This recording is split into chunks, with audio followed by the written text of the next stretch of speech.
In a world driven by data, we often measure a crisis by the numbers.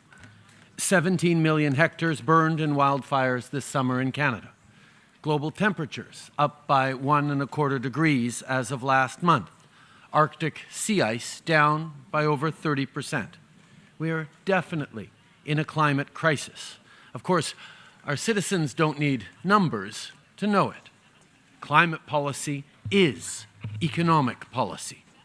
That's where approaches like Canada's 2030 emissions reduction plan comes in.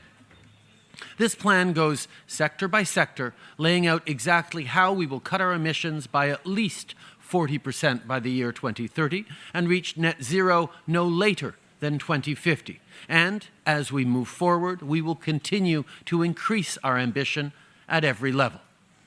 By the end of this year, we will be announcing our framework to cap emissions from the oil and gas sector while we keep investing in the technology that will support people's jobs for years to come. Canada has already committed to reduce by 2030 methane emissions from the oil and gas sector by at least 75% below 2012 levels. And today, I can announce that the draft regulations we will share soon will be designed to help us exceed this already ambitious target. And as we do all of this work, we are also leading on the financing countries need.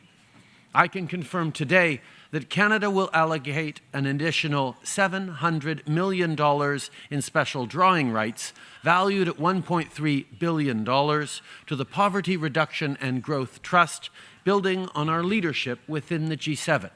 Representing around 48% of Canada's share, more than any other country, we're delivering real support to countries who are both the most vulnerable to the effects of climate change and the most in need of financing to respond to this crisis.